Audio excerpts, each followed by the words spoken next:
പ്രിയരെ, ഇന്ന് നമ്മെ എല്ലാവരെയും ദുഃഖത്തിലാഴ്ത്തുന്ന ഒരു വാർത്ത കാണുവാനിടയായി. വെനിസുല എന്ന രാജ്യത്ത് തീവ്രമായ ഭൂകമ്പം ഉണ്ടായി എന്ന് നാം കേട്ടു.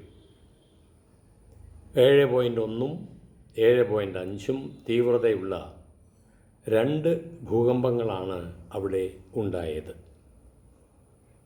വാർത്തയിൽ പറഞ്ഞിരിക്കുന്നത് 10,000-നും ലക്ഷത്തിനും ഇടയിൽ മരണമുണ്ടാകാം എന്നതാണ്. അത് ഇതുവരെ സ്ഥിരീകരിക്കപ്പെട്ടിട്ടില്ല. എങ്കിലും ധാരാളം നാശനഷ്ടങ്ങളും മരണങ്ങളും ഉണ്ടായതായാണ് റിപ്പോർട്ട്.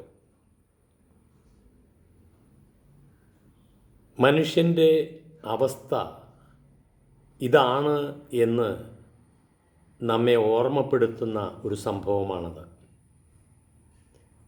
നാം എപ്പോഴും നമ്മുടെ ഭൗതികമായ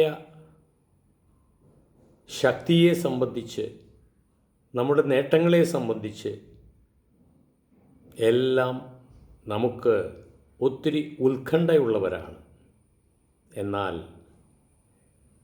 മനുഷ്യ, നീ എത്ര നേരം ഈ ഭൂമുഖത്തുണ്ടാകും എന്ന് പറയാനാവില്ല. നിൻ്റെ ആത്മാവാണ് ഏറ്റവും ഫലപ്രദമായി നീ കാത്തു സൂക്ഷിക്കേണ്ടത് എന്ന് നമ്മെ ഓർമ്മപ്പെടുത്തുകയാണ് ഇതുപോലുള്ള സംഭവങ്ങൾ.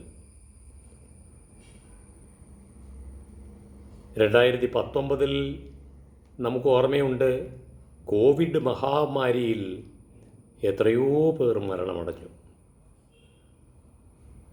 അതുകൊണ്ട് നമുക്ക് എപ്പോഴും ആത്മാവിൻ്റെ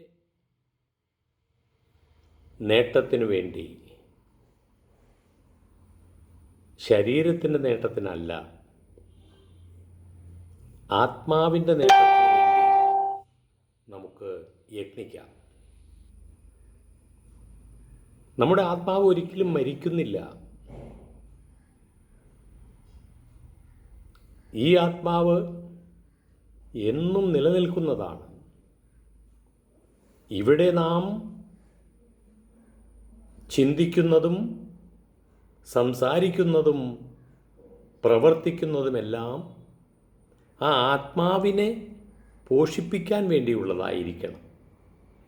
അതാണ് യഥാർത്ഥ വിവേകമുള്ളവർ ചെയ്യുക.